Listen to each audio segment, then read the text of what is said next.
Alhamdulillah. Alhamdulillahi Rabbil Alameen. Wassalatu wassalamu ala Rasulil Kareem. Wa ba'd. Inshallah, today is the first going into the second of Sha'ban. Rajab was 30 days. The moon was not seen here or in the Maghrib, so it wound up being 30 days. This leaves us at 27 or 28 days until the coming of the month of Ramadan. As said in last class, we were looking at the last of the fulfilled prophecies. We are now looking at prophecies that are yet to be fulfilled. So we have finished the great bulk of our prophecies, and we are now looking at what's to sum everything up. The remaining prophecies represent an era of prophecy known as Al-Alamatu, the minor signs. This is a time where people can still become Muslim, people can apostate, people can repent from sins. The door of repentance is still open. We have not entered the next era, which is Al-Alamatul Kubra, the major signs. The major signs are signified by a famous hadith collected by Imam Ibn Rajab Al-Hanbali, rahimahullah, in which the Prophet ﷺ said, "The door to repentance remains open so long as the soul has not left the throat and the sun has not risen from the west."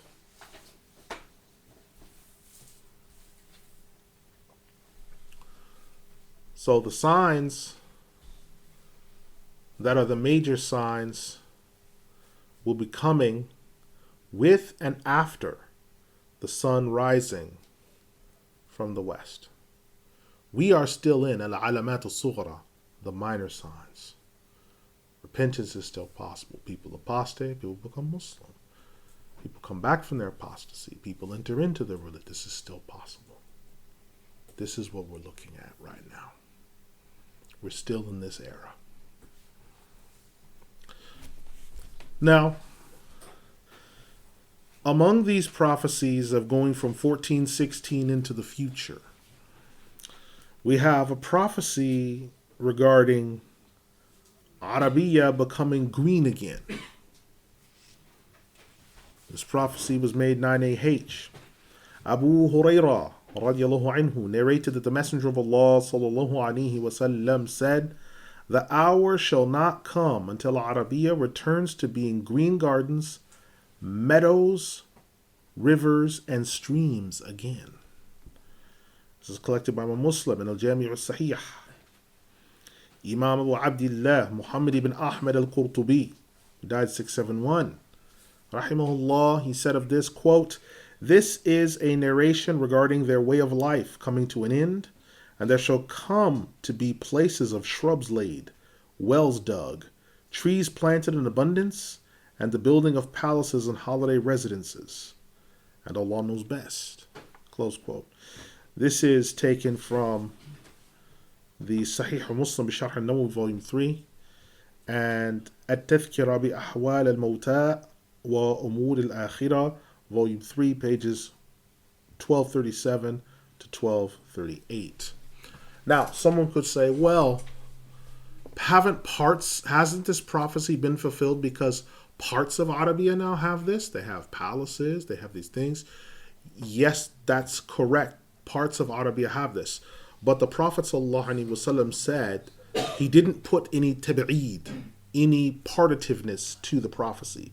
He said Arabiya, which means the totality of it. So the totality of it's headed in that direction. Now this prophecy has some aspects to it that tell us about prophecies of the past as well, because no one could have known back then that if you dug several hundred feet down, you would find grasslands and marshes and streams and old creeks. You could tell that this area used to be teeming with life. That wasn't known. You have sand dunes as high as high-rise buildings.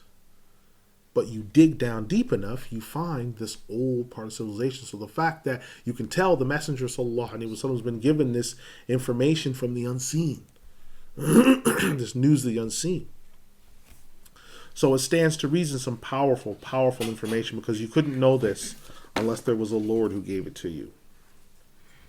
Now, we come to our next prophecy, which we'll be covering over the next few lessons, which is the Mahdi.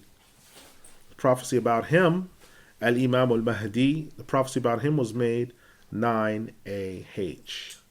Now, I've chosen tonight to quote a statement from one of the most remarkable and insightful marja' people, Imam Abdul Qadir bin Badran al-Dumi, rahimahullah, who died 1346, because he lived close to the time that we lived in, and he saw the beginnings of much of the confusion in the religion that we now see among believers. And he's going to give some clarifying remarks regarding Al-Imam al-Mahdi alayhi salam and what we should understand. Because before we can get into the hadith, because there's been so many false attributions and lies, we have to clear the air regarding those first. And then we can come to the hadith with a clear, open, stable mind, and we're ready to digest the information. So this Imam, he starts off by saying, quote, "The statement made by the scholar in the second question regarding the statement of Imam al-Safarini is the following. Did any of our scholars precede Imam al-Safarini in declaring the Mahdi to be from the mass transmitted parts of the creed? This is said as the Lum'ah, which was read to him and was a reason for his putting together the book, and one of the sources of its commentary. The awaited Mahdi was not mentioned. It is said that the hadith where he is mentioned in necessitate that the one who denies him is an unbeliever. Is the one who denies these ahadith deserving of the charge of rejecting faith? Kufr? I would like to start this statement by saying that in Allah is all success. When mentioning the expression awaited Mahdi in the Book of Creed and necessitating people to believe in his appearance, we have not seen anyone from the researcher, scholars, or companions and others mention the Mahdi in such a way." Close quote. Now what he's talking about here is the use of the expression Al-Mahdiyul Muntadhar, the awaited Mahdi. This expression is not mentioned in the Creed books on the topic. It's a neologism. It's something new that's come about. Because the Mahdi, in one sense, Muslim orthodoxy is not waiting for the Mahdi. We're not sitting and waiting. We're not expecting. We're not waiting. Any more than we are Nabiyuna Isa alayhi salam. We're not waiting for him. Because awaited is to be in expectation and waiting, biding one's time. We're not biding our time for him. Because waiting for him, no matter how much, if we sat and waited, that wouldn't matter, because there's certain conditions that have to be present in order for him to come. There's conditions that are present. So awaiting someone, and awaiting also assumes that you know the exact time that something's coming. Always coming at 8 o'clock. We're awaiting your arrival. It assumes that you have some information. So this expression tends to be known, Al-Mahdiyul Muntadhar.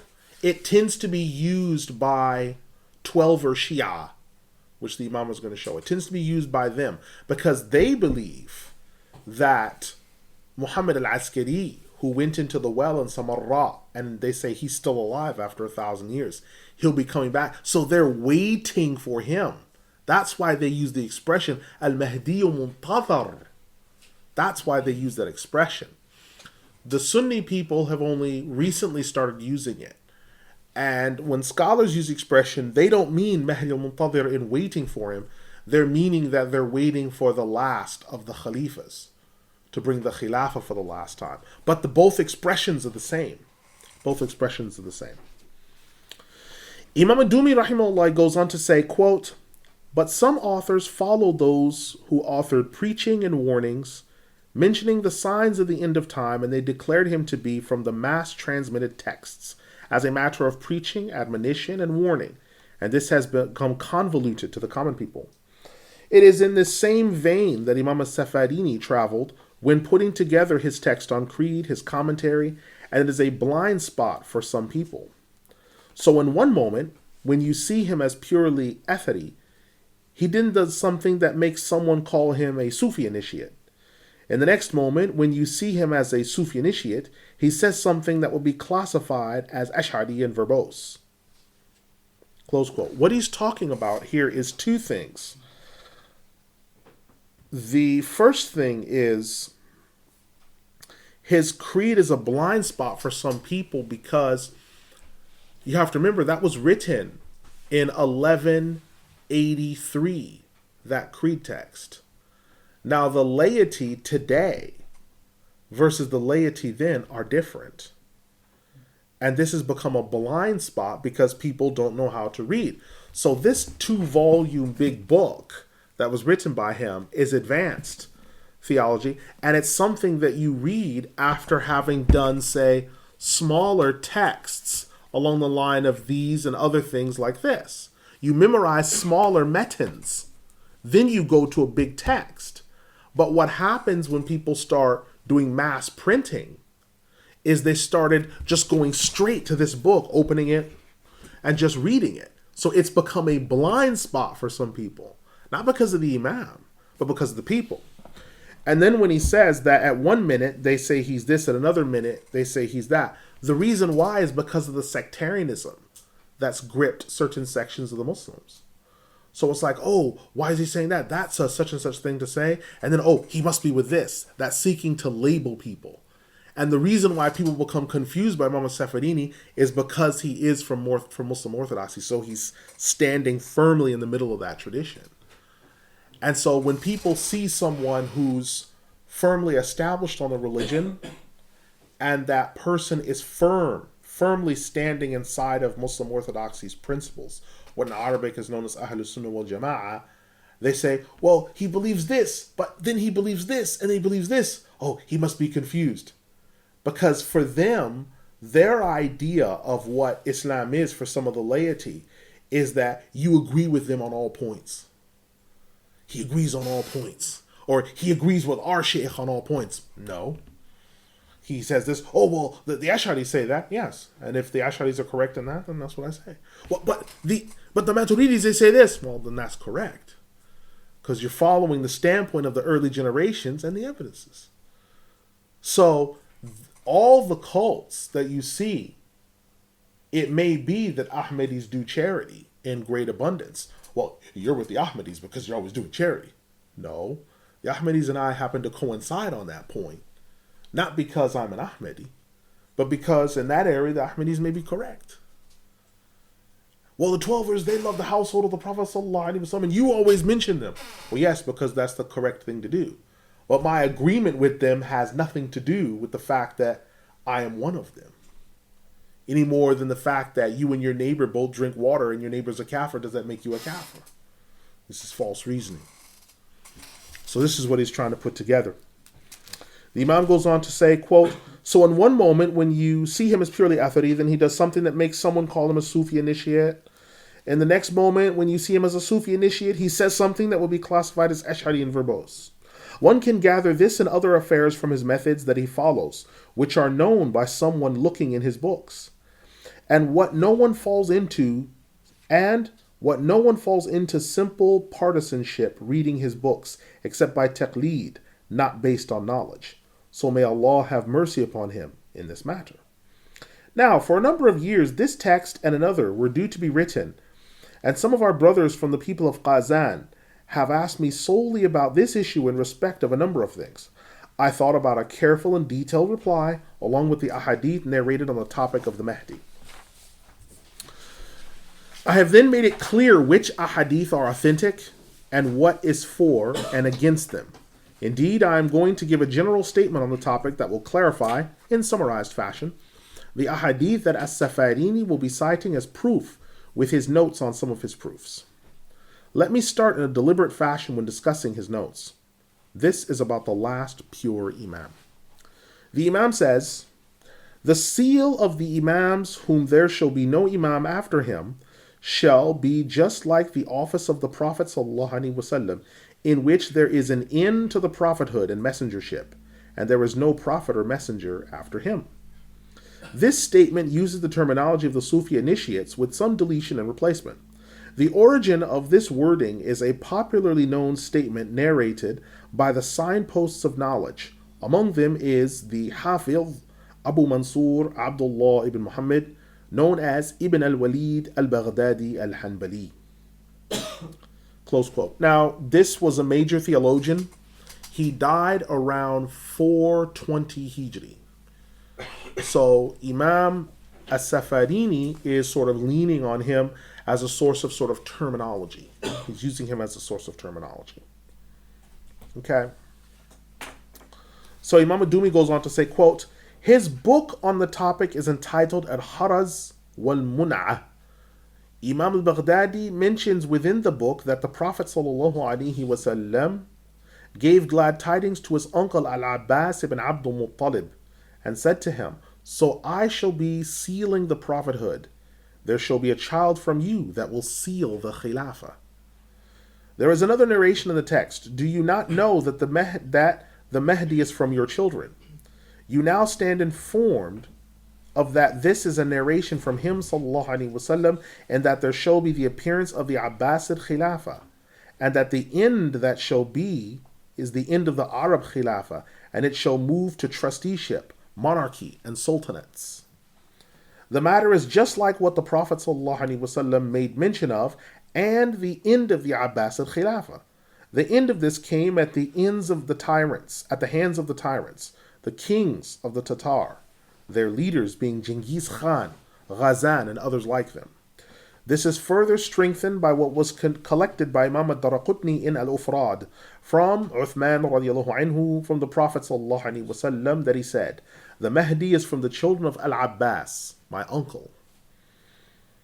This was also collected by Abu Mansur al-Baghdadi, who said, "This chain of transmission is authentic, and the men in the transmission are all reliable." This text was also narrated from Ibn Abbas, and he narrates the hadith, "The Mahdi is from my children." Ibn Abbas said to Abdullah ibn Zubayr when the latter declared his Khilafah, "The Mahdi is from my progeny, no matter how you might dislike him." Abu Mansur also narrated from Ibn Abbas that the Messenger of Allah ﷺ declared, "When there are treasures of those with black banners, they wear black, and their proponents are the people of Khurasan, and the affair will always remain like this until the authority is handed to Isa alayhi salam." You may say that the above contradicts what was collected by Imam Ahmed and Muslim from Salama, that the Prophet ﷺ said, "The Mahdi is from my progeny, the very children of Fatima." There is another seeming contradiction between the above and what was collected by Imams Ahmed ibn Hanbal and Ibn Majah from Ali ibn Abi Talib radiallahu anhu, in which the Prophet ﷺ said, "The Mahdi is from the people of the household. Allah shall rectify him in one night." There are these and other ahadith which explicitly mention the Mahdi shall be from the people of the household. The response I would give to these supposed contradictions is that in essence the Mahdi is from the people of the household, and this includes the households of Al-Abbas, Ali, Aqil, and Ja'far, and all of these are from his household, sallallahu alaihi wasallam. With regard to the children of Fatima, then all of those from her children and the children of her children, male and female, and the household of Al-Abbas have intermarried in numbers greatly. Thus, this makes all of them to be from the lineage of Fatima radiallahu anha. Close quote. Now understand this then. The children of Al-Abbas and the children of Fatima and the children's children have intermarried. Why? Because they're cousins. So this is how the Mahdi can be related to Al-Abbas, the uncle of the Prophet ﷺ, and Fatima, which also establishes that the Mahdi is going to be a thoroughblood Arab. He's not going to be that his mom is from Turkmenistan and his dad is an Arab. No, the Mahdi is a full-blooded Arab. He's a full-blooded Arab because he says he shares my name, shares my title, he's from my household, and he said he's from Al-Abbas, and he said he's from Fatima, which means to combine that you need both because you're going to have lineages coming from both sides. So he's going to be a full-blooded Arab. He's not going to be anybody else. So right when you see somebody claim Mahdiship and I don't know, he's Tasmanian, or he's Samoan, or he's from Fiji, he's a Fijian by background, or he's from the Maori, you can just dismiss him immediately because he can't be the Mahdi. Mahdi is an Arab. Just like if you remember from the Khilafah that the Khilafah is in Quraysh, and all the Khalifas up until you had the Seljuks that took over as sultans, they were Arabs. And this is something that's got to be pounded in the chest because this is the facts of the matter. The wisdoms from that we can talk about from now until the coming of the very Mahdi himself. But that's not the topic here. The topic is understanding what exactly is going on and what the Imam is making reference to. So Al-Abbas is this. So the Abbasid Khilafah, in a sense, is coming back. Because this person is going to be from Al-Abbas. And the Abbasids are going to be the last of the Khilafah. Because it's going to be coming through them. Imam al-Dumi rahimahullah, he goes on to say, so the general response is that the statement is to stand, that the narrative of the Prophet ﷺ is true, and that the end of the Khilafah is the children of Al-Abbas, and it is the seal and end of all Khilafah. This is opposite to what As-Safarini opines, in that the seal of Khilafah shall be near the hour. Close quote. Now there's a difference of opinion that needs to be understood. There are two branches of opinion, one of which Safarinis die hard on, Imam al-Safarini rahimahullah. And it is that the Khilafah, the last Khalifa, will be Al-Imam al-Mahdi alayhi salam. That's definitely the last one. He seals the Khilafah. There won't be any after him. Okay? That's one position. There is a second position in which we say we can't say that he's the last Khalifa, but he'll be the last forebearer. So the Khilafah will end with his progeny. So the Mahdi and all of whatever progeny that will come will be from him. But the Mahdi himself won't be the last Khalifa. In fact, some of them have said that before the Mahdi comes, or when he comes, there'll be some type of Khilafah, legitimate or not, in place that he'll come into and take over. He won't need to set it up. He'll come in and take over it. Okay, that's the second position. But the first position of Safarini and others is that the Mahdi will come and bring all things fresh and new. He'll establish it like it's not been there before. Now, there are convincing arguments on both sides of the fence. This is a branch issue. So there's no need for saying, well, this person has this understanding, he's off or he's astray. This is a branch issue. But understand that it's here. So as we go through, I'll have to unpack a little bit. The Imam goes on to say, quote, this statement of his, As-Safarini, is that which brings trial and test on the Muslims, and it is what has come before and been used by people. Close quote. So he's saying, because he's saying this is a trial. Why? Because Imam al-Dumi has the opposite position. So he says, I don't think this is a good idea because it could lead to problems. So he gives an example of what these problems could lead to. He says, quote, There is always a man coming out from the students of the Shia, believing that he is the Mahdi. He carries on in this way until he is killed or dies. The people from the Shia then wait for his return to them, or for him to appear again and take hold of authority and confirm his representative or deputy. Close quote. Why? Because they think the moment the Mahdi comes, it's the end of time and the day of judgment is right around the corner.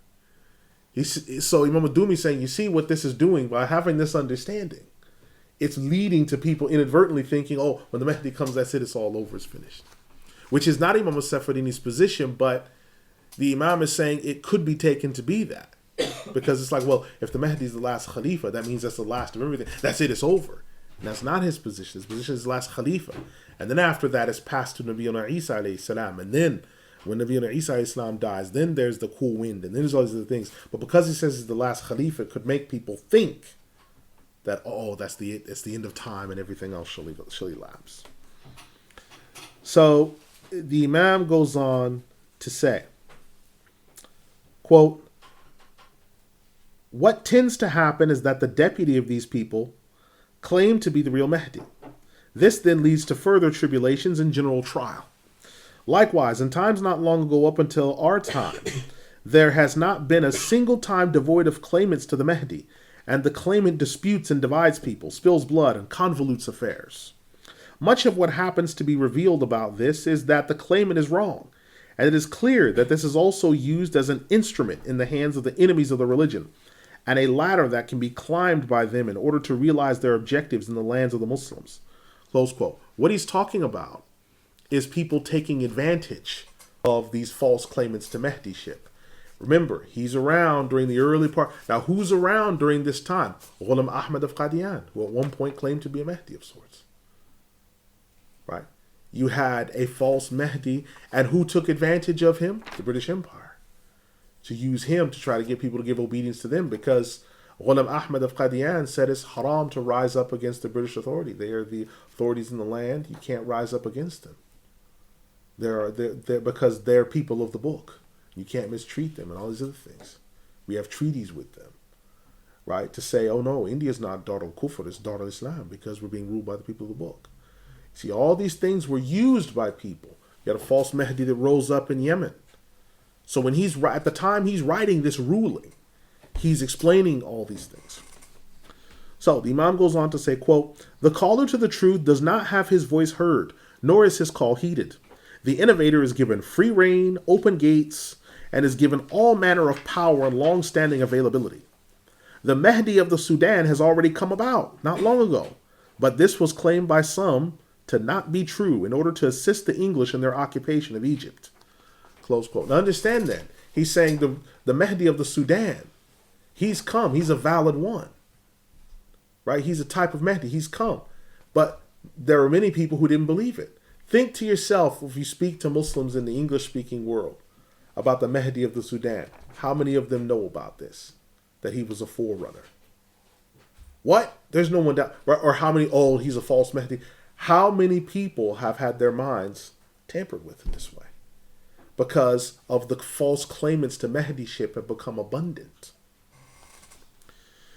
The Imam goes on to say, quote, there has also occurred in our time the man known as Al-Idrisi in the environs of Yemen.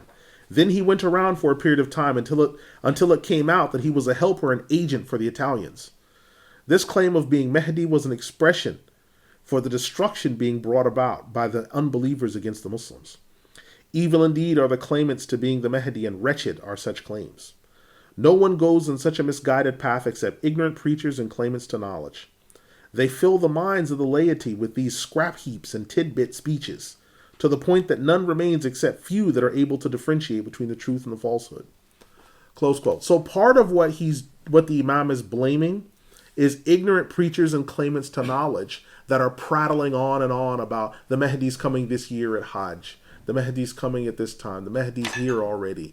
The Mahdi, we know the Mahdi. I have dreams about the Mahdi twice a day and I speak with him. Or there'll be people who claim that they're in contact with the Mahdi. He's coming. He's going to do this. He's going to do that. And what happens is the laity get taught these scrap heaps of knowledge. And then they go out and repeat it. 7 years ago, There was a Muslim brother I knew that had a nervous breakdown because he'd been told that the Mahdi's coming this year for Hajj. He's coming this year, and he'd been told that 5 years before. He's like, he's not ready to come yet because our iman isn't strong enough. We have to get our iman strong enough. So he prayed really hard and worked hard on his iman, like he were training a muscle, right? And so when he came, he was like, oh, he's coming this year. Your iman's strong enough. And then when the brother came back and said, oh, he didn't come because our iman's not strong enough, the brother had a nervous breakdown because he's like, how much more stronger can my iman get? So he blames these false preachers and people because of the fact that they distort the religion regarding who the Mahdi is supposed to be. Imam Ad-Dumi rahimahullah then says, quote, someone might say, what you have mentioned is clear to the firmly grounded Muslim and clear in evidence, except that we seek from you a decisive statement on the topic of the Mahdi. Let me start by saying that the ahadith which are related on the Mahdi and his appearance are all general and absolute, and not specific on an individual.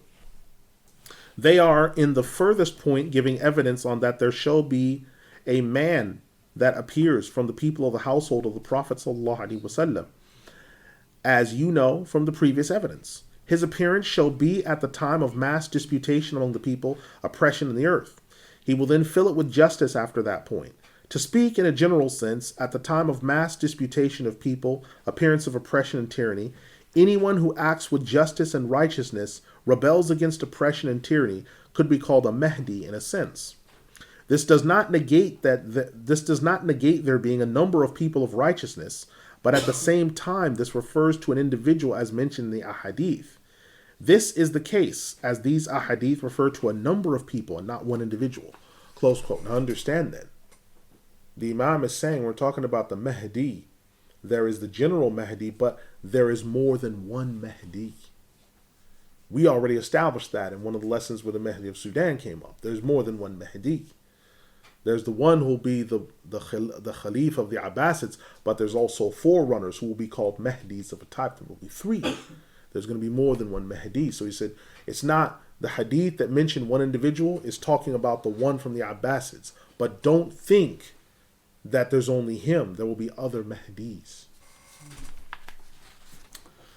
The Imam goes on to say, quote, this does not negate there being a number of people of righteousness, but at the same time this refers to an individual, as mentioned in the ahadith. This is the case as these ahadith refer to a number of people and not one individual. This does not negate what is explicitly mentioned in that he shall come out at the end of time, as the end of every time is overthrown in favor of the next one to come. So every age has its time and people, and so the end of the ummah is the end of its time. Now pay attention to what I'm about to say about the one who says this shall be a mass transmitted part of the creed. So is this the case? Is it from the mass transmitted creed that a just man shall come out in the end of time? Abu Mansur al-Baghdadi narrated from Abu Sa'id al-Khudri radiallahu anhu, who narrated an attributable hadith that the Prophet sallallahu alaihi wasallam said, the earth shall be filled with oppression and tyranny. Then a man shall come from my progeny and be dominant for 7 or 9 years. He shall then fill the earth with righteousness and justice. There is another hadith narrated from Abu Sa'id al-Khudri radiallahu anhu in which the Prophet sallallahu alaihi wasallam declared, I shall give you glad tidings of the Mahdi, who shall come out of my ummah at the time of mass disputes among the people and earthquakes. He shall fill the earth with righteousness and justice. At the time it shall be filled with oppression and tyranny. The inhabitants of the sky will actually be pleased with him. After Abu Mansur al-Baghdadi narrated these aforementioned ahadith, he said, these are authentic, mass-transmitted, well-known ahadith, which if someone swore that the Messenger of Allah sallallahu alaihi wasallam said them, he would not be wrong, as the narrators are all trustworthy, truthful, and well-known. There is nothing in these ahadith that specifies the particular individual from the household of the Prophet sallallahu alaihi wasallam. The people of the household include the people of Al-Abbas, Ali, Aqil, and Ja'far. And that which is popularly known from the ahadith is that the Prophet ﷺ gave glad tidings to his uncle Al-Abbas of his coming. And we have already explained this point. These sentences I have spoken should make clear to you the truth, take you to the guidance, and teach you that the Mahdi being the seal does not mean after him is the end of time. Rather, it is the end of the Khilafah, and the rest of the signs will elapse. This position was advanced by Imam As-Safarini and followed by others besides him. What As-Safarini narrated from the Hadith is that the Prophet ﷺ said, "His name and my name shall be the same, as well as that of his father and my father. His name shall also be Ahmed or Muhammad." There is also the Hadith, "Until a man from the people of my household rules the Arabs." This does not prove what Imam As-Safarini has said, as it does not specify an exact time. The children of Al-Abbas ruled over the Arabs. Of those who are from the Al-Abbas that ruled, how many of them had the name Ahmed, Muhammad, or were from the household? The same thing holds for many of the children of Fatima az-Zahra radiallahu anha having dominion. Those who specify the matter to a particular individual then are deceived or deceiving. That type of understanding leads to people securing their own understanding after they have named themselves to be in charge, and those who follow their claims are their followers. Those who make claims of Mahdi and compound their tragedy and intend plots against Islam.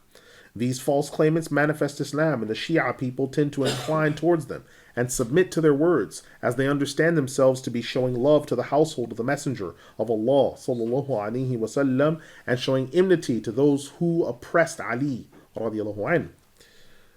Once you have people following that way of thinking, they spread out and can be taken by deceivers and expelled from Islam on account of them. So there will be a group from them that take their people and bring them to understand that a man claiming to be the Mahdi is the reality of the religion, and so no one else must be followed. As for the Shia, it is not permissible to take the religion from these unbelievers, as they attribute kufr to the companions. Other people follow individuals that claim prophethood. Another people go to the position of believing that there is an incarnation that happens between deity and man, and other statements mentioned in the textbooks on religions and sects. This type of extravagant thinking I headlined in case is the case for many groups leaving from the discipline of Islam. It is then necessary to have a study such as this which obligates the people of truth that they take the correct path in rebuking whoever should bring about another theology that was not in his time, sallallahu alaihi wasallam. A truthful man once said, "For every religion is a decisive indicator." The decisive indicator for Islam is the people of Hadith. The straight path is clearly laid out and obligatory to follow as explicitly given by the Exalted One in his mighty book, in the clear Arabic tongue, and explicit words of the Prophet ﷺ with sound narrators from the Imams of the people of Hadith with a chain of transmission reaching the Messenger of Allah ﷺ. This is the path that will lead one to the pleasure of Allah Ta'ala, exalted be He. It should be that the ahadith which are used by Imam As-Safarini to prove his point as a support all revolve around the narrator named Asim. Imam Ahmed said about him, "He is a pious man, a reciter of the Quran, noble and trustworthy. Al-A'mash has memorized more than him, however." But Al-Ijli, Ibn Sa'ad, Yaqub ibn Sufyan, Abu Hatim, Ibn Aliyah, Al-Uqayli, and Ad-Daraqutni have all discussed him, while the two sheikhs in Hadith have not narrated from him except with corroborating reports, being additional narrators. It is a well-known position that critical analysis of the narrator is given precedence over his attributable points of praise. One of the strangest things that As-Safarini has quoted in this regard is the statement of Ka'b ibn al-Ahbar. He is named the Mahdi as he is a guided one to a matter concealed. He shall bring out the Torah and the Injil from the area known as Intaqiyah.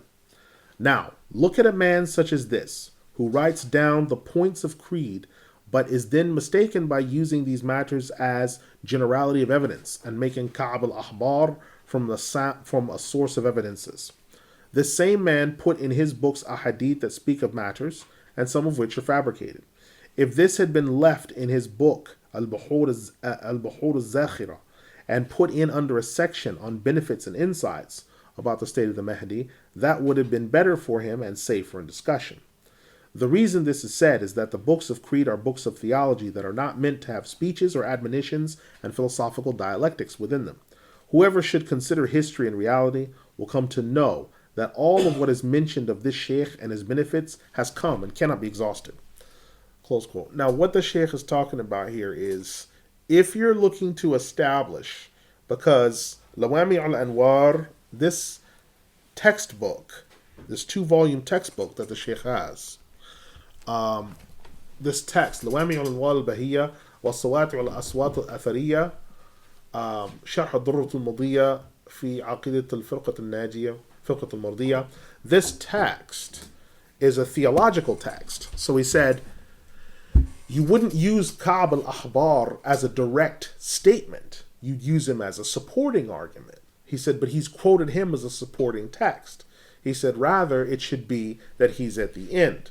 Because people are now reading this book as they're supposed to be reading the smaller metans.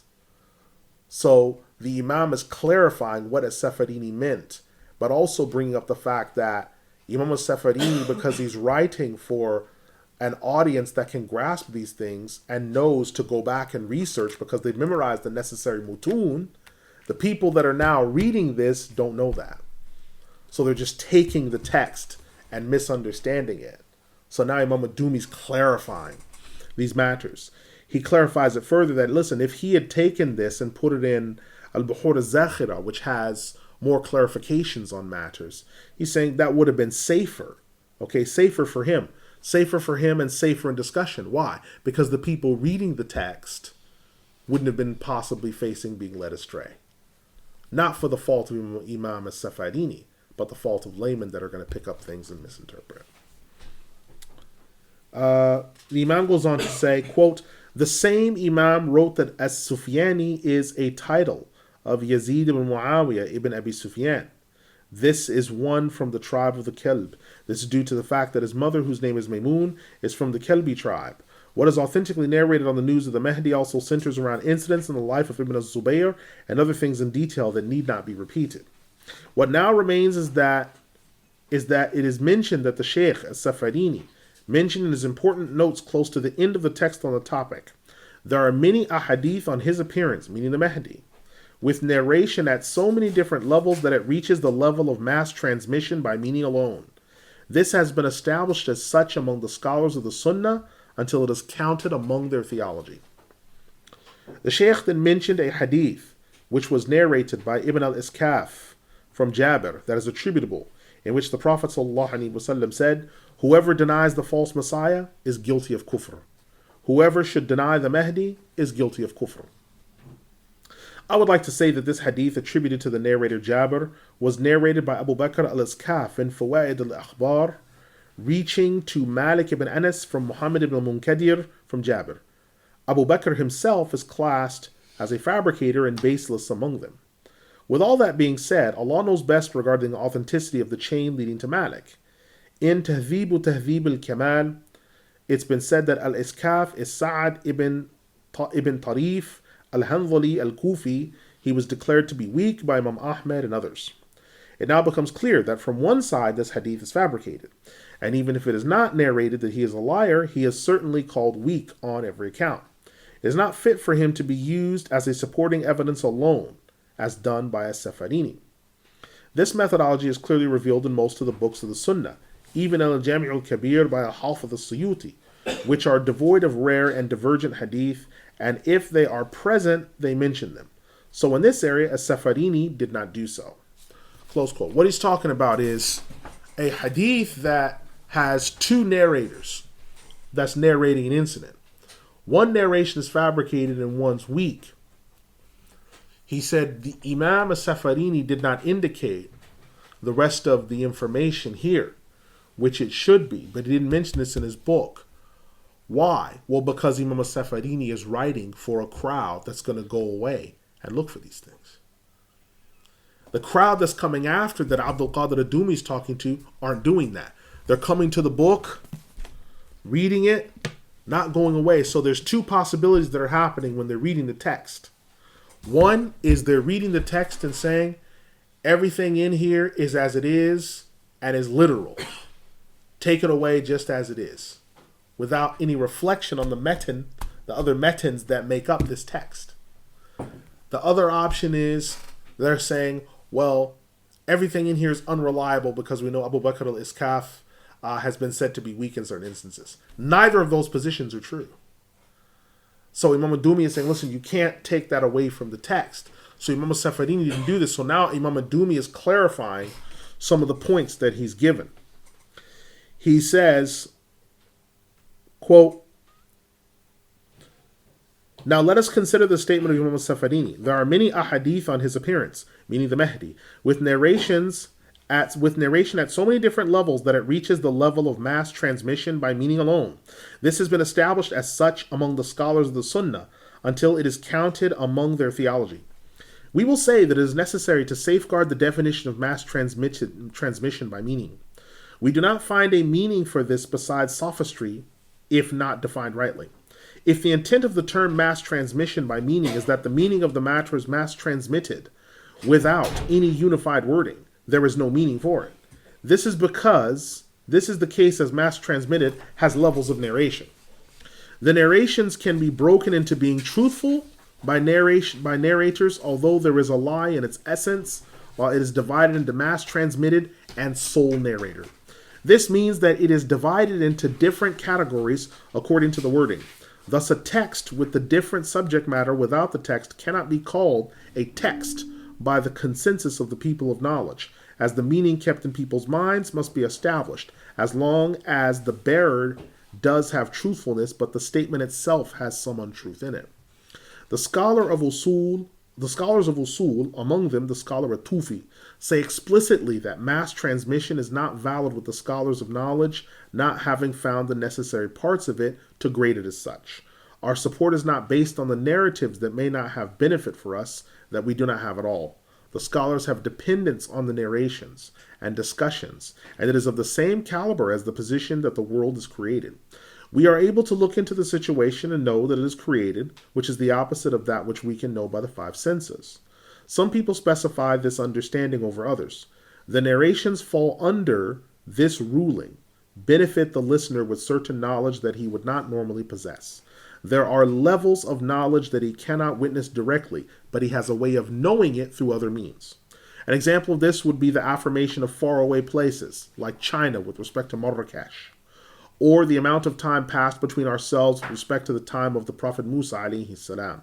There is also the time before him and other nations, and this is indicated by Imam Muwaffiquddin ibn Qudama al-Maqdisi in his book Rawdatul Nadir wa Junnatul Munadir. If the person using the expression mass transmission by meaning refers to mass transmission with the text referring to it and bearing the same meaning, that is just like what was referenced, narration at so many different levels, then we would say the following. When the meaning and text are both given together on a topic, it is still not classed as mass transmission by meaning with respect to meaning alone. Most of the dispute in the statement of this Shaikh and his statements has been taken from what has been said and the intent. Close quote. Here's what he's talking about. When we talk about a hadith, and this is an extremely important topic because it will explain a lot of what he's dealing with for the rest of the text. When we talk about hadith, there are generally two big headings for hadith according to their narrators, not their gradings. When we're talking about gradings, sahih, da'if, we're not talking about gradings. We're talking about there are two large topics of hadith according to their narrators. Okay?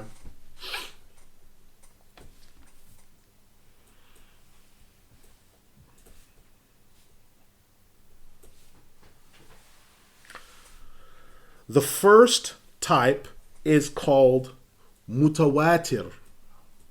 Mutawatir. In English, I translate this as mass transmitted. You can put that if you like. It's up to you. But mutawatir are ahadith that have come from so many different people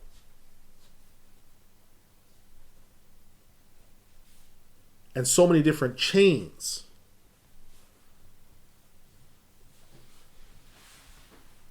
but there's very little variation in the wording. So many different people, so many different chains. Very little variation in the wording.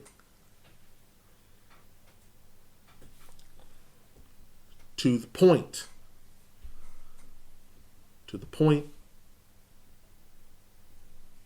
It's impossible to be a lie. It's impossible to be a lie. You have mass transmitted in life as well. So this is not just for hadith, but in life. For example, the existence of the sun in past nations. The existence of the sun being known in past nations has been handed down to such a degree. We have no evidence of any time where the human race said, and when we came, there was no sun. So the sun's existence always being around, as long as the human race has been around, is mass transmitted. It's mass transmitted. It's mass transmitted. There being night and day is mass transmitted. We don't know a time, hey, there was no night. There used to be a time when there was no night and calendars had to be organized according to 24 hours of night or 24 hours of day. We don't know of any time. We don't know of any time where we lived in a binary solar system where there were two moons in the sky and we'd look and we'd see one's rising, one's going down. We don't have any mass transmission of this. So you have mass transmission in life and mass transmission in hadith. Okay. The second type of hadith or incidents are ahad. Ahad. I've put that in English as sole narrator. It's up to you whether you put it or not. But I've put ahad. These are any hadith that are not mass transmitted.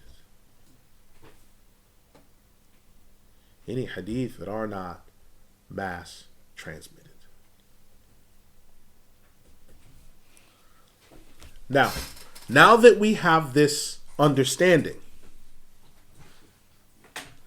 the theologies in books like Sharh al-Sunnah or the Lum'ah, which is the basis of the Lawami', the Lum'ah by Imam Muwaffiquddin Qudama, the Nihaya of Imam Hamdan, the Balbani of Imam Balbani. All these books, the creed is mutawatir, mass transmitted, or ahad, sole narrator. It's mass transmitted because it's come from the book and the Sunnah. And the foundations of our theology are mass transmitted. It's come down so many times it's possible to be alive. Quran has come down to us so many times. So many different memorizers, so many different narrators. The hadith have come down to us. The madhabs have come down to us. Right? The stuff is mass transmitted. From Imam Ahmed to now, there have been 400,000 scholars. That's mass transmitted. You can't say, yeah, there was no such thing as a Hanbali madhab 300 years ago. What? No, it's mass transmitted. It's impossible for these things to be a lie. So, the creed being mass transmitted, if that is the case, when someone denies or goes against a point of the proper creed of Muslim orthodoxy, what's the ruling on that person? That person's either a kafir or they're astray. Why? Because they're denying mass transmitted things. Now, if they deny an actual ayah or hadith, that's clear because you're denying something that's come down so many times. No, this person's kafir or an apostate or what have you. If the necessary conditions have been established, the impediments of takfir and so forth and so forth and so on. That's why that's the case. Because you are denying objective reality and the objective theology. Now, when the mass transmitted creed, everything that's in here are fundamental creedal issues. Anything that's not in the books of creed isn't fundamental. It's important, but it's not fundamental. So if there are certain aspects that people don't know about, how many horns will be blown on the day of resurrection? How many? We don't know. Could be 2, could be 3. That's not fundamental to know about. How many wings the angel Jibreel alayhi salam has? 400, but it's not fundamental to know about. That you confirm the angels. That you believe in the books. That, what's the name of Nabi Ibrahim alayhi salam, the book that he got, the Suhuf. If you know that or not, are you lost or saved? You're fine. That's additional information. But you don't have to know that. But you should know that Nabi Ibrahim alayhi salam is from the prophets. Nabi Muhammad sallallahu alayhi wasallam is from the prophets. You should know that. But branch issues within that. So whatever is in Ibn Abi Zayd al-Qayrawani's text, right, is fundamental. Whatever is in Sharh al-Sunnah is fundamentals. Whatever is in the Nasafi is fundamentals, right? Mass transmitted. It's mutawatir. Whatever is in Abul Hasan al-Ashari's Ibana is fundamentals. Whatever is in the Tahawiyah, the Bayan al-Sunnah, is fundamentals. These are fundamental things. So to distort it could make you an innovator. Deny it outright could make you a kafir. Okay? Could make you a kafir. So whatever's not in there, you don't have to worry about. So, Imam al-Safarini, rahimahullah, he's saying that the belief in the coming of the Mahdi is mass transmitted. It's mass transmitted. Now immediately Imam Abdul Qadir bin Badran rahimahullah, he said, well, wait a minute. He said that it's mass transmitted, but it's not in the Lum'ah, which is one of the core books this is based on. It's not in the Lum'ah. It's not in the Balbani. It's not in the Nihaya. So where is he pulling this understanding from? Well, he's pulling it from Ibn al-Walid al-Baghdadi, number one. Number two, he's also pulling it from one of the oldest creed texts of Imam al-Barbahari, rahimahullah, who died 329 Hijri. Now let's look at what he says. He says on page 31 of the Sharh al-Sunnah, he says on point number 20, he says, quote, and belief in the descent of Isa ibn Maryam alayhi salam, who shall descend and kill the false Messiah. He will marry, and he will also pray behind the Qa'im, the coming one from the family of Muhammad. And then Isa will die and be buried by the Muslims there. So we see this. Who is Imam al-Barbahari? Imam al-Barbahari studied his creed and everything else with who? The direct students of Imam Ahmad. So he's learning this from the students of Imam Ahmad. So Imam al-Safarini is saying this is mass transmitted, which means what? If somebody doesn't know about the Mahdi, that's a defect in their theology. That's a defect. If they deny the text or the fundamental of the Mahdi, that person could be classed as a kafir. That's what the people of Qazan are asking about. It's like, whoa, that's really powerful, because there's people who don't have direct knowledge of the Mahdi. They don't have that direct knowledge. So it's like, does that mean there's a lot of Muslims, the commonality of Muslims, don't know the mass transmitted theology? Then you have to remember, as we said, it's not in the Lum'ah, it's not in the Balbani, it's not in the Nihaya. It's only in those two books. It's not in Al-Iman wal-Islam, the Maturidi text. It's not in the Wasitiyah by Taqi ibn Taymiyyah. It's not in Ibn Abi Zayd al-Qayrawani's text, who's an Ash'ari. It's not in Al-Aqa'id al-Nasafiyah, which is Maturidi. It's not in Abul Hasan al-Ash'ari's Al-Ibana. It's not in the Bayan al-Sunnah by Imam al-Tahawi. It's not in Al-Fiqh al-Akbar by the students of Imam Abu Hanifa. It's not quoted here in Al-Qawl al-Fasl by the Ottoman historian and scholar Muhyiddin Muhammad Bahauddin. He doesn't mention it, right? It's not mentioned in Al-Fiqh al-Akbar by Mullah Ali Qari, The other commentary on Al-Fiqh Al-Akbar. It's not mentioned there in those areas. Well, now we have to understand something.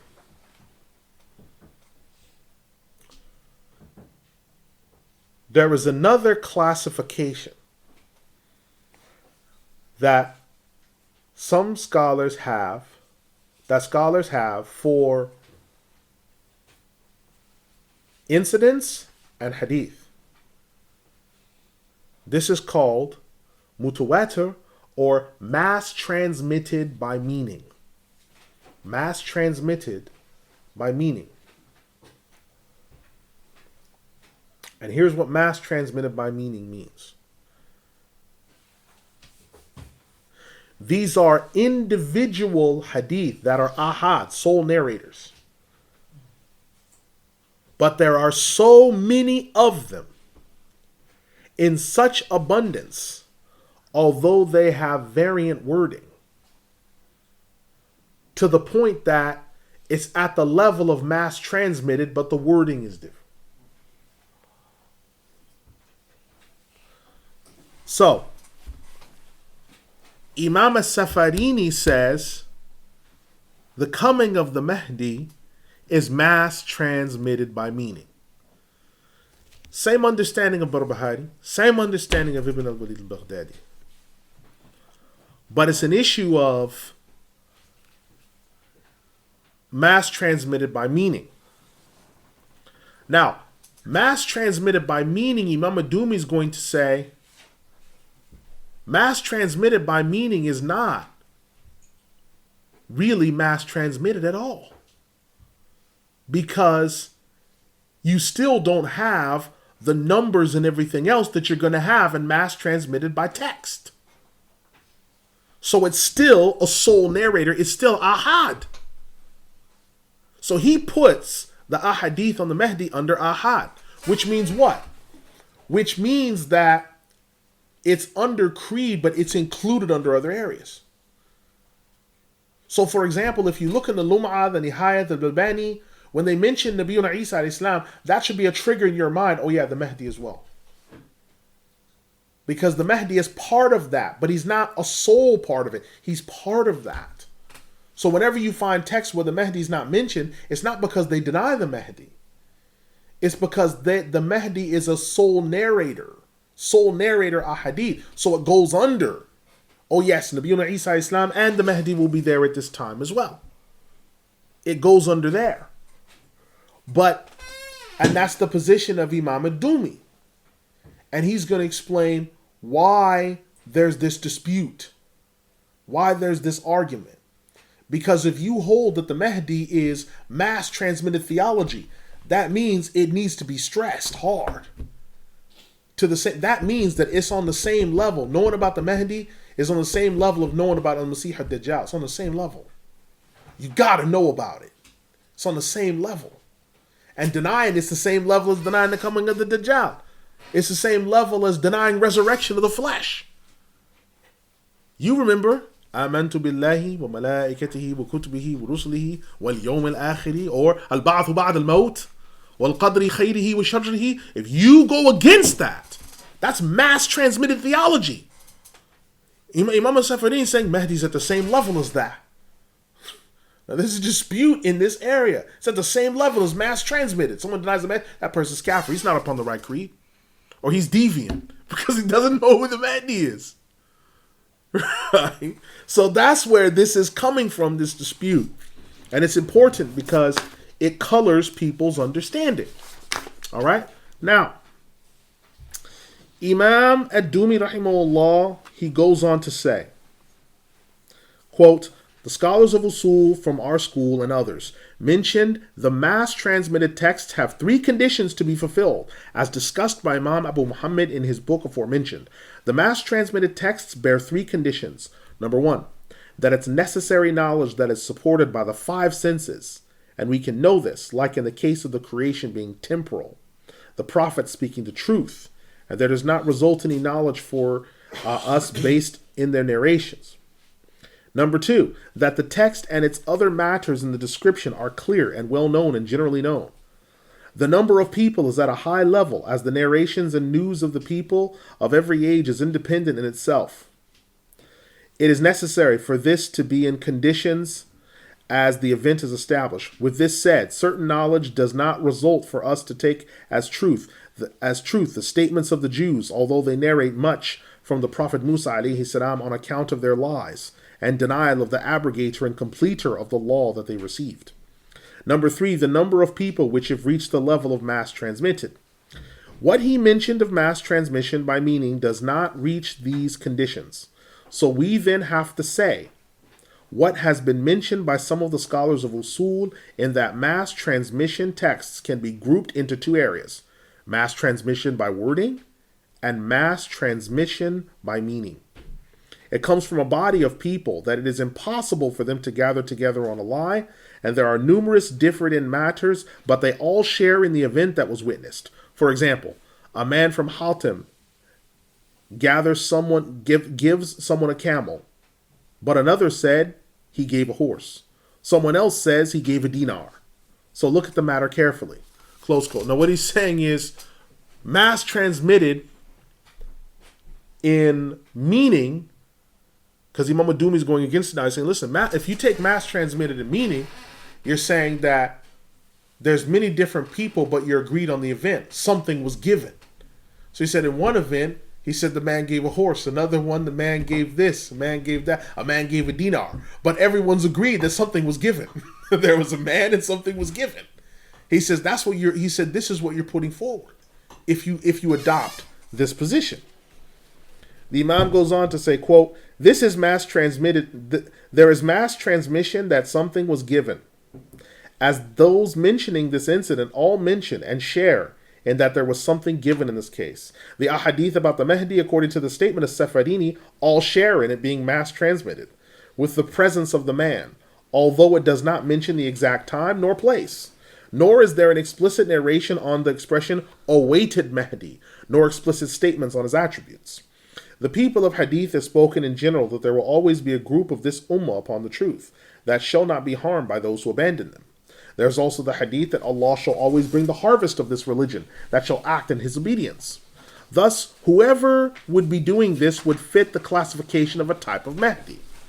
As for the mentioning him as a specific individual that shall not appear except at the time of just before the hour, that is not referred to as mass transmission in wording or meaning. Close quote. So he's saying that what Imam Safarini and some of the other sheikhs are understanding, he's saying, listen, you can't say he's going to appear just before the hour, right before and be the last Khalifa. That's something that you've understood from all the texts you've gathered together, but you can't make that a mass transmitted understanding. He says, quote, when he mentioned the statement, this has been established as such among the scholars of the Sunnah until it is counted among their theology. He did not mention a text with it. So we would ask, when did the scholars of the Sunnah number the appearance of the Mahdi from the generalities of the creed to such a degree that one individually must establish it? Or which Imam specifically said that affirming the Mahdi is from the conditions of faith? Close quote. So you remember what I said before. Which Imam said that establishing the Mahdi as a belief is from the conditions of the faith? Because if it was, it would mean someone's faith is deficient.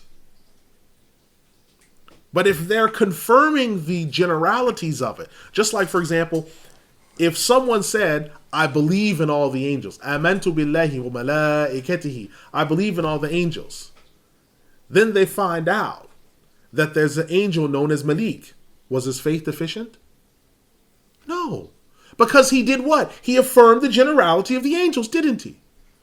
And if someone says, I believe in all the signs of the end of time, the coming of Nabiyuna Isa alayhi salam, the coming of the Masih ad-Dajjal, is he denying the Mahdi? No, because he's affirming the generality of what's going to happen. Because the Mahdi is going to come in the generality of that time. So he's not denying anything mass transmitted. But it's just that because the Mahdi is not mass transmitted, he belongs with other events that are mass transmitted. Imam Safarini is like, no. Imam Safarini, Imam Barbahari, Imam Ibn Awid like, no. He's mass transmitted. So he's specifically mentioned and talked about. Right? It's got to be done. and mentioned specifically. Right? So sometimes you can tell in a text that's been written on creed, sometimes you can tell a lot by what has been put and sometimes what's not been put. Just the position. So the Imam goes on to say, quote, these books of Tawheed and trustworthy speech are in our hands.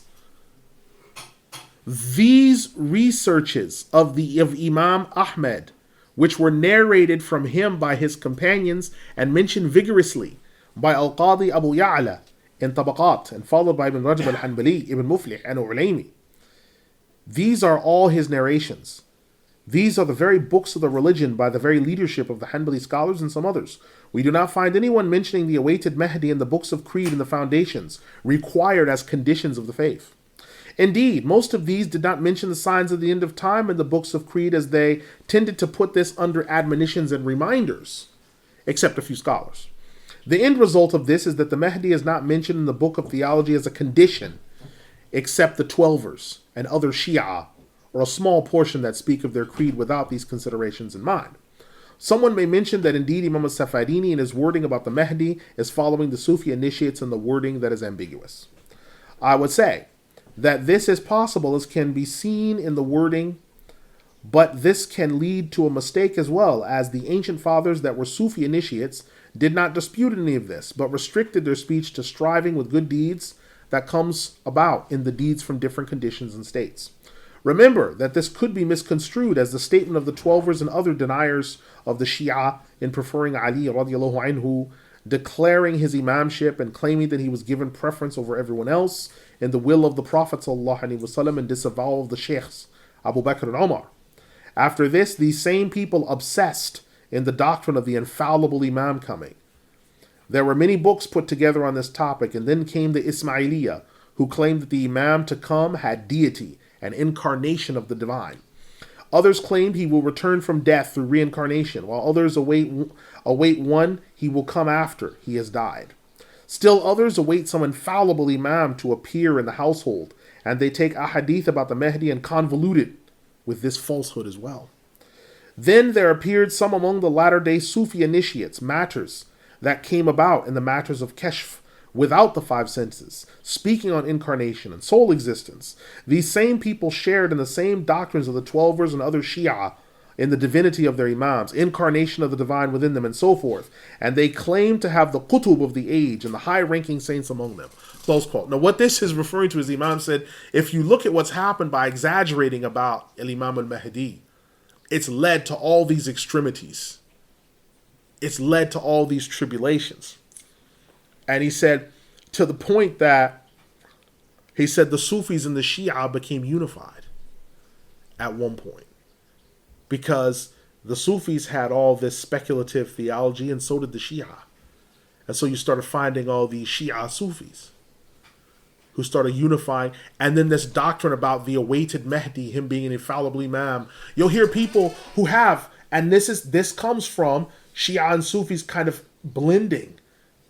So if you hear people say certain things like, oh, when Imam al-Mahdi comes, he'll be an absolute mujtahid, and he won't follow any of the madhabs, he'll have a new madhab, he'll have a new fiqh. That's from them.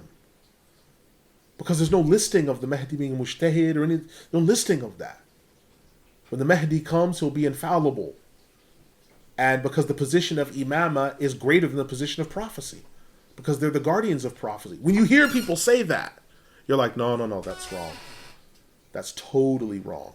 And that's part of what's being said today. You can go online and listen to many lectures where people talk about the Mahdi. I would say more likely pontificate rather than talk.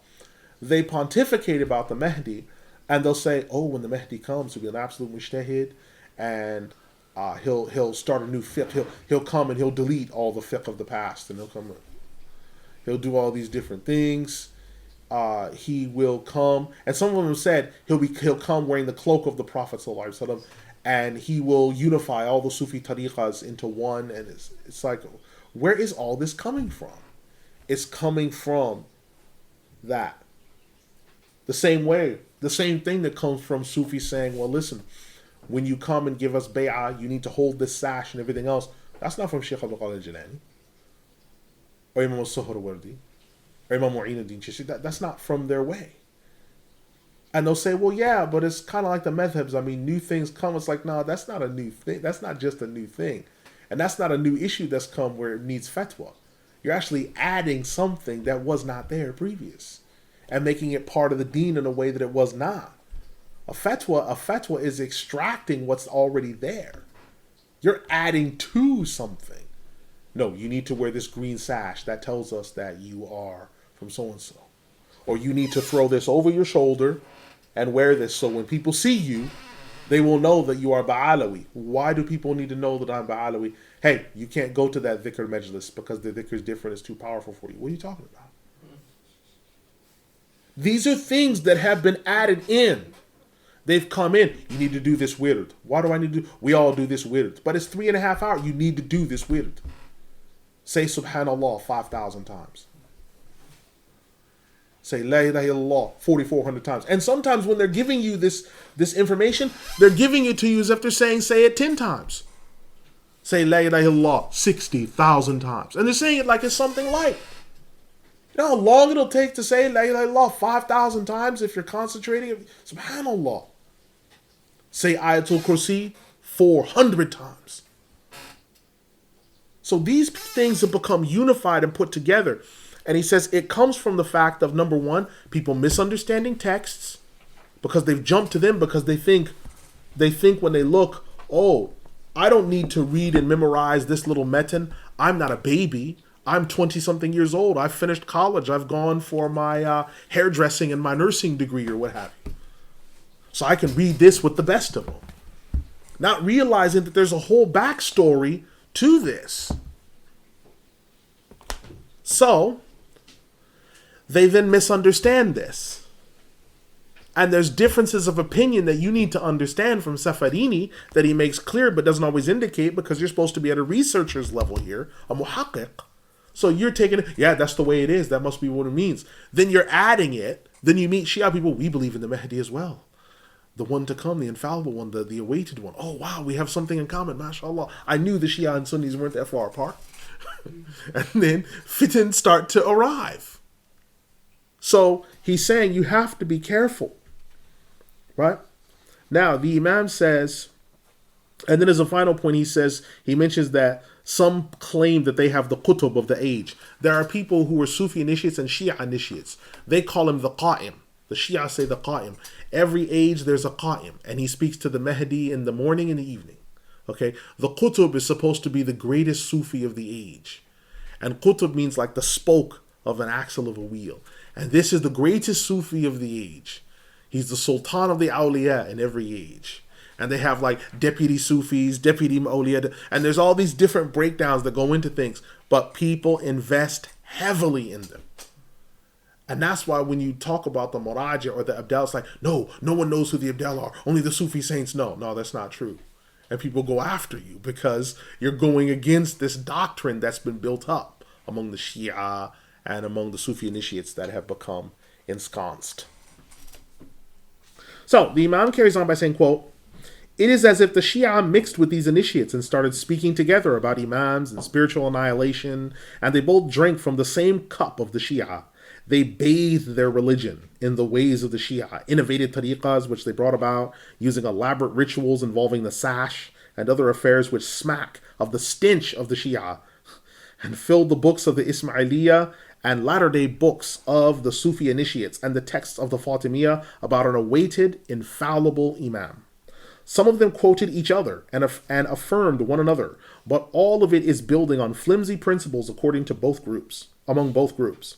What we have mentioned is known from the books of Shaykh al-Islam, Taqiyuddin, Ahmad ibn Taymiyyah in general, and other places. It is also known from all the other books on religions and sects.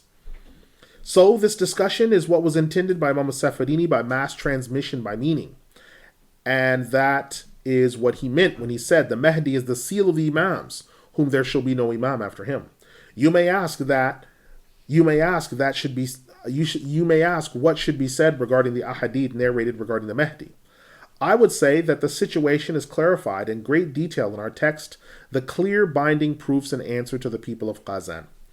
I mentioned there at length all the evidences on the topic that will establish this point of creed. At this place, I am speaking on the ahadith that As-Safarini put as evidence for his statement. I will say for the record that what As-Safarini utilized is collected by Abu Nu'aym al-Asbahani in an attributable narration in which the Prophet ﷺ said, "If there remained of the earthly life but one day, Allah would have lengthened that day so that a man from the people of my household could rule, and many tribulations would come about at his hands. Islam will be uppermost, and Allah will not break his promise, and he is quick to take account."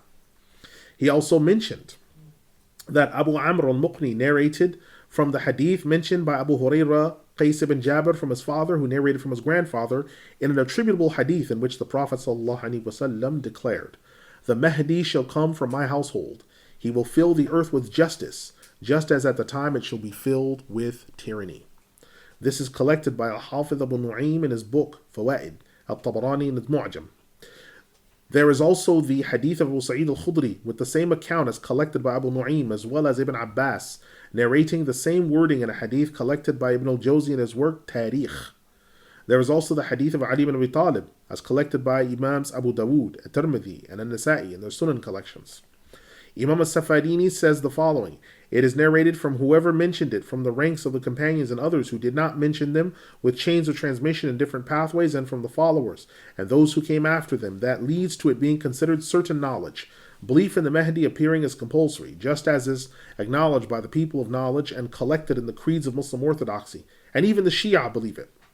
I would say that this is the full extent of what the man has mentioned, and his words belong to two categories of discussion. Firstly, the statement that these ahadith constitute certain knowledge.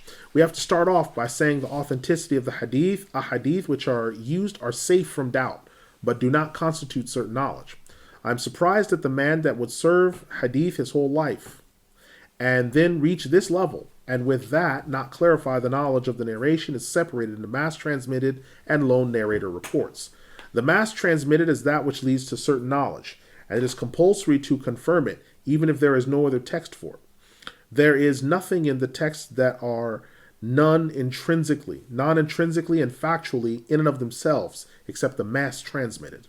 Whatever is besides mass transmitted is known to be true and correct by another evidence, which establishes it through the same channel. This was explicitly mentioned by the scholars of Usul in their books. This was the expression used by Abu Muhammad, Muwafiquddin al-Maqdisi, author of Al-Mughni and Al-Muqni', in his work Al-Rawda. Here he continues on. No one disputes this principle of mass transmission except As-Sumaniyya and the Brahmins. They say that there is no certain way to know knowledge of the affairs like it, except by way of the five senses, namely hearing, sight, smell, touch, taste, and touch. The As-Sumaniyya are a cult from the idol worshippers that speak of reincarnation and deny the attainment of certain knowledge of events, as mentioned by Al-Jawhari. Al-Jawhari said in the Qamus, As-Sumaniyya are a group in India that are materialists. The Brahmins as a group do not consider possible that Allah would commission and send forth prophets. You know from what has preceded that the narrations we discussed before are not mass transmitted, either in wording or meaning. The statement of Imam Muwafiquddin is that the lone narrator cannot be affirmed as true in and of itself, except when there are comparable texts independent of it that strengthen it, emphasize its correctness. So, even if we are safe in confirming the appearance of the Mahdi as confirmed in the books of creed mentioned by Muslim orthodoxy and the Shia, that is not an independent text on the truthfulness of the narration itself by way of being mass transmitted. How many a thing has become widely known by the laity that, although is popularly known, is not true? Can it not be said that the crucifixion of the Messiah is popularly known among the laity of Christians, although there is no narration of his crucifixion that reaches the level of certainty? So, we return to the statement of Imam As-Safarini. Belief in the Mahdi appearing is compulsory, just as is acknowledged by the people of knowledge and collected in the books of Muslim orthodoxy. This is a statement without any evidence for it. Indeed, the matter is the opposite, as we have gone to many of the books of the creed written by Muslim orthodoxy from the ancients, the middle days, and the latter day, and we did not find any one of them make mention that it is compulsory to believe in the appearance of the Mahdi. And those who mentioned it from among their ranks only discussed it when making reference to the signs of the end of time. These are the books of the Hanbali scholars in totality, as well as the great bulk of the books of the Ash'aris and Maturidis. Examples of the Ash'aris include Al-Mawaqif and its commentary, Al-Maqasid and its commentary, along with the Sharh al-Sanusiyya and the Sharh al-Jawhara, and others besides, which are well known and I hold in my presence. Close quote. Hold in my presence means he's memorized them. The Metin and the Sharh. So whenever he says, I have it in front of me, or hold it in my presence, it means it's up here. Okay. The Imam says, quote, no one mentioned the Mahdi in the fashion of a Safarini, except in a book written by Manqudis al-Hanafi, who died 652, and although he did mention it, it was not explicitly, but under the signs, and it was not referred to as the awaited Mahdi. His statement, and even the Shia affirm it, this creed is to be written by and for a Muslim, and not anything flimsy, which is what comes from the Shia. Most of the ahadith narrated from them regarding the Mahdi are flimsy and baseless, and should not be counted on at all. This is not for our companion to count on from their side, so let his heart be free of that which would come about in this claim.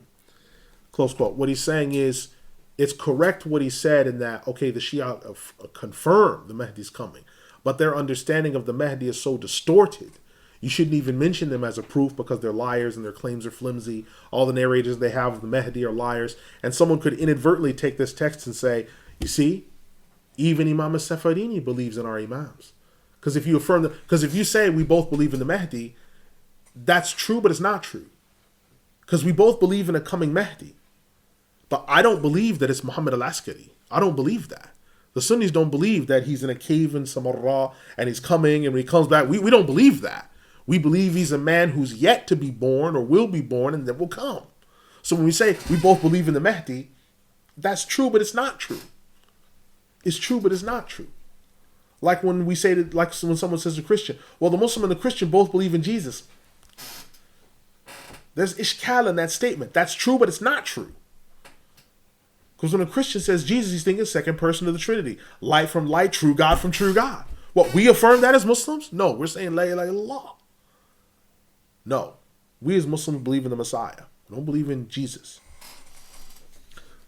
So in closing, the Imam then gives his final discussion. He says, quote, if the matter was as he said, he would not have also given warning to the reader of his text using the very senior of our Imams and clarifying the creed of the early generations, such as Al-Qadi Abu Ya'la, Abu al-Wafa, Ali ibn Aqil, Ibn Mashita of Baghdad, Ibn Battah, Muwafq al-Din, Al-Hafiz ibn Sarur, Imam Taqi al-Din, Shaykh al-Islam ibn Taymiyyah, Ibn al-Qayyim, and others in Al-Buhur al-Zakhira fil Ilm. Furthermore, the Imam Ahmad ibn Hanbal radiallahu anhu was silent of this matter, and it was never mentioned by Al-Ash'ari or Al-Maturidi. It would have been better if our companion, he had not resorted to what Muslim orthodoxy has never resorted to in speech.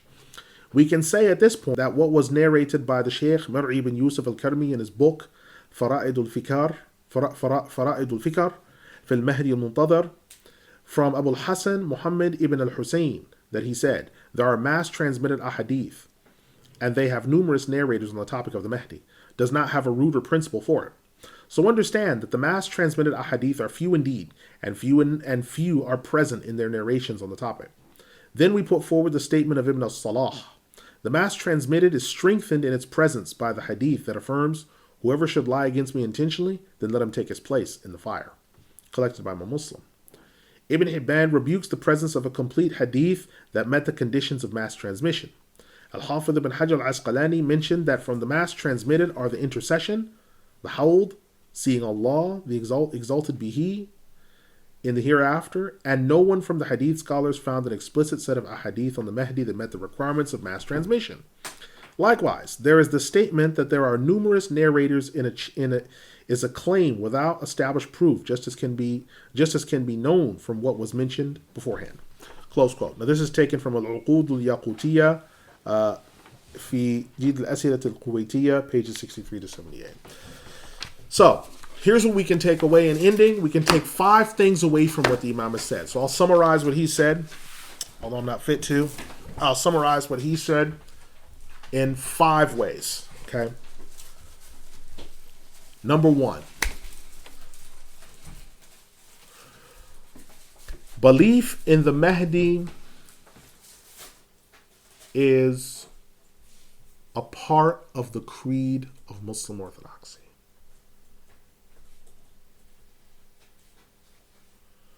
Belief in the Mahdi is part of the creed of Muslim orthodoxy.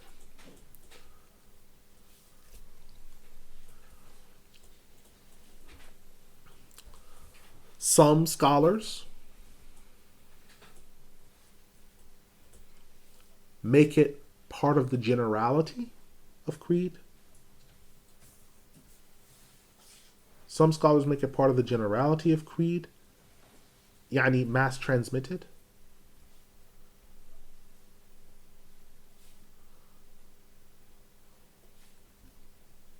While some do not.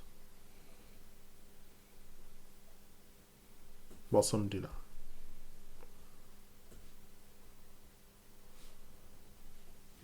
But both teach on the topic.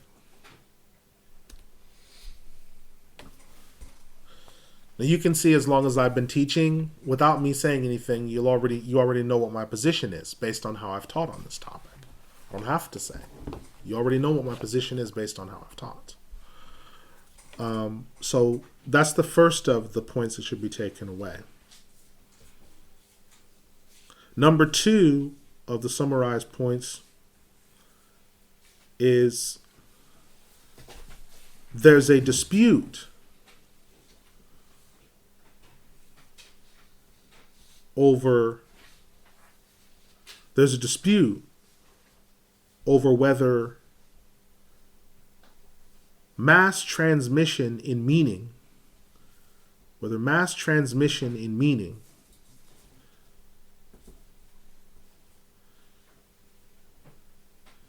is just lone narrator reports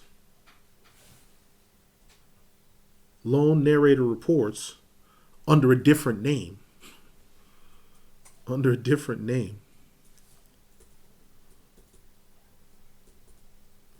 Or whether it's part of mass transmission. Okay.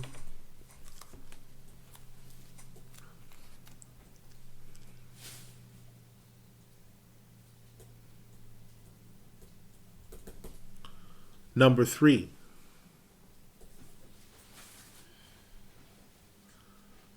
The Mahdi to come is one of the signs of the end of time.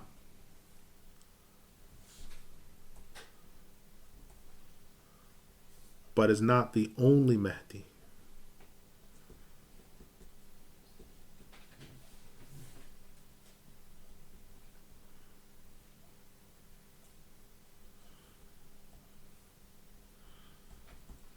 He is preceded by 2 forerunners.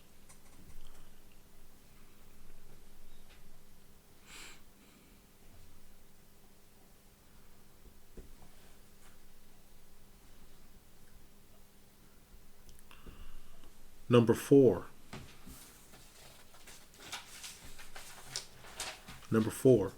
The expression, the awaited Mahdi,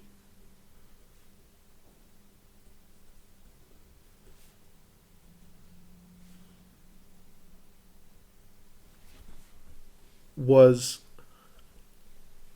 used by Sunnis in the latter days.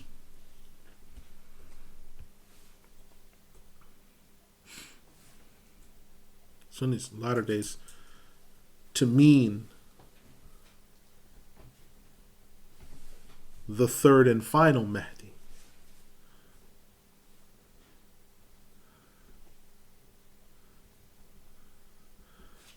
And not the 12th Imam. And not the 12th Imam, as the Shia may claim.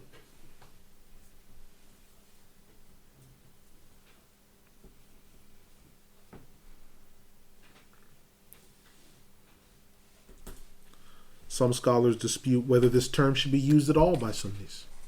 Awaited Mahdi, not the Mahdi, the awaited Mahdi.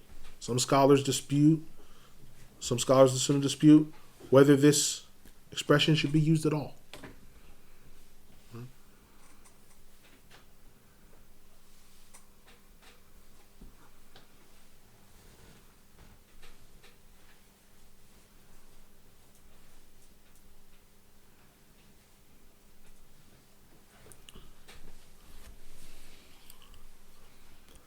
Number five.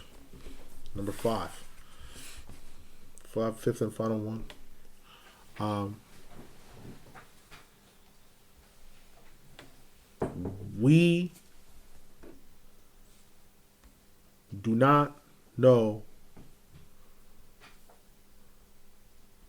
which specific individual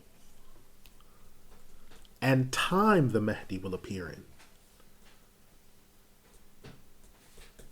Which specific individual and time the Mahdi will appear in.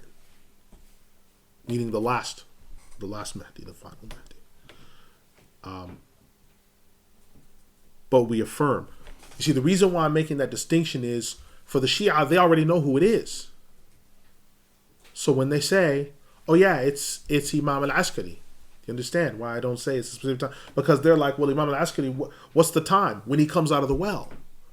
Who's the individual? It's going to be it's going to be Imam al-Askari. He's coming out of the well in Samarra. He's coming. Whereas the Sunnis are like, listen, it will be a man named Muhammad or Ahmed, because the Mahdi of Sudan was Muhammad Ahmed, right? His father's name will be Abdullah, his mother Amina. It will be someone with this name who will be coming at some point before the end of time who will do the things mentioned in the Hadith.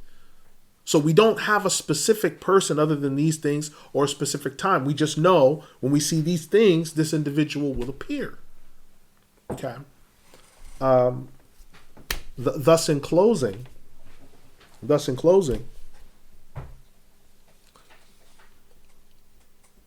we are now ready to approach the ahadith of the Mahdi with clear and unpolluted minds. Right? So that's what this presentation that I tried to give was about, was to sort of clear the air, because it's like, okay, well, if someone comes and says he's the Mahdi, no. We want to clear the air on all these things, because you may have met in your life some people who give an inordinate amount of importance to the Mahdi. It's like, yeah, some people really stress on it. And then you may have met someone else who said he doesn't really mention it. He knows it's there, but he doesn't really talk about it. That's why that happens.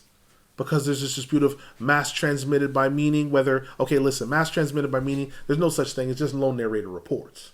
That's just the title. And someone say, no. There is, because look at the ahadith and look at everything else. When you put it all together, look, it's a type of mass transmission, right? There may be some people like, no, you really need to know about the Mahdi. You really need to know. We don't know when he'll show up. SubhanAllah, you need to be ready. You need to know, because he'll change. This is going to transform the world. The Khilafah will come back. You need to really know who this is. And other people who will say, no. The signs of his coming are contained in here. Right? So of those who will stress that it's mass transmitted, you need to know it. You have Imam al-Barbahari, Imam al-Safarini, Imam ibn al-Walid, al-Baghdadi. But then you have those who say it's not, by the fact that it's not included.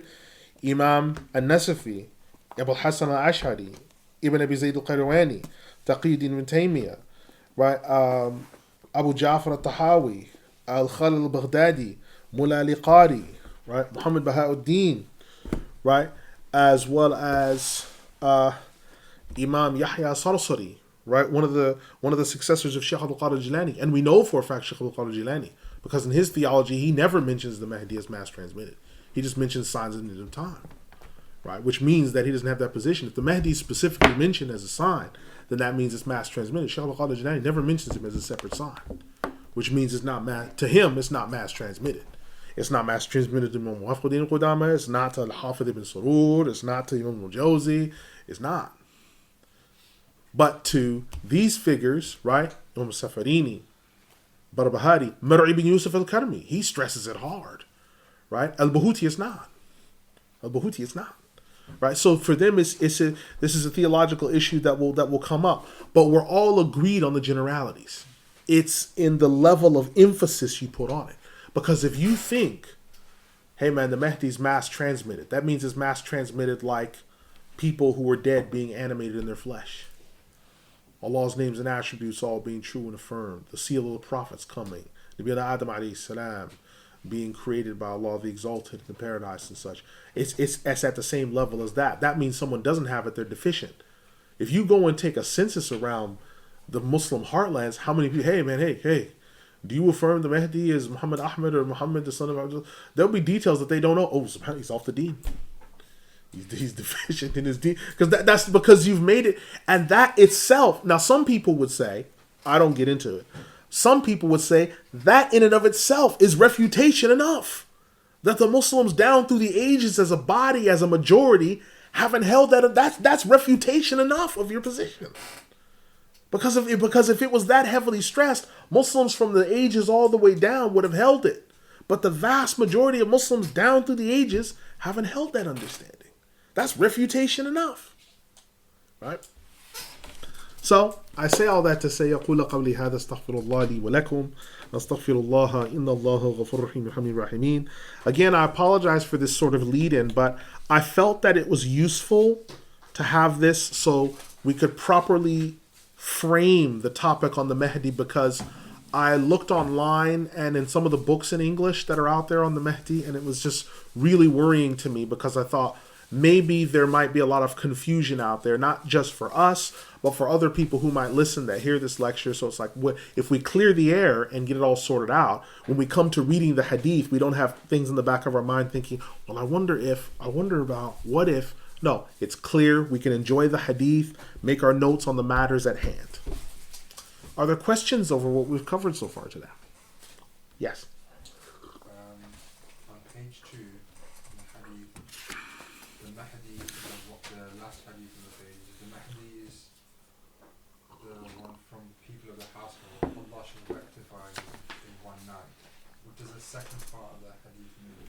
Okay, so the question is on the last Hadith on page 2, in which it mentions Allah shall rectify him in one night. Alhamdulillah. The meaning of that, the scholars of commentary say, is that he will know what he is to do. He will know who he is and what he is to do. Initially, this Mahdi, this last one, he won't know who he is. He'll just be a righteous man going about his life, but he won't know that he is to be. Think of how many people are named Muhammad and the dad might be Abdullah. Or Ahmed, his dad might be Abdullah. His mom's Amina. Right? Because it's just, Muhammad is such a common name. But then he will be awakened. Right? So Allah will rectify him. In one night, he'll know who he is, what his mission is, what he needs to do. In one night. Yes? Any other questions? Yes. No question. No question. Okay. Any other questions? No? Okay. So we'll close from here, and inshallah we'll start with the hadith next week. Subhanaka Allahumma wa hamdika wa ashhadu an la ilaha illa ant astaghfiruka wa atubu ilayk innahu ghafurur rahim yarhamur rahimin wa la ilaha illa Allah. Wassalamu alaikum.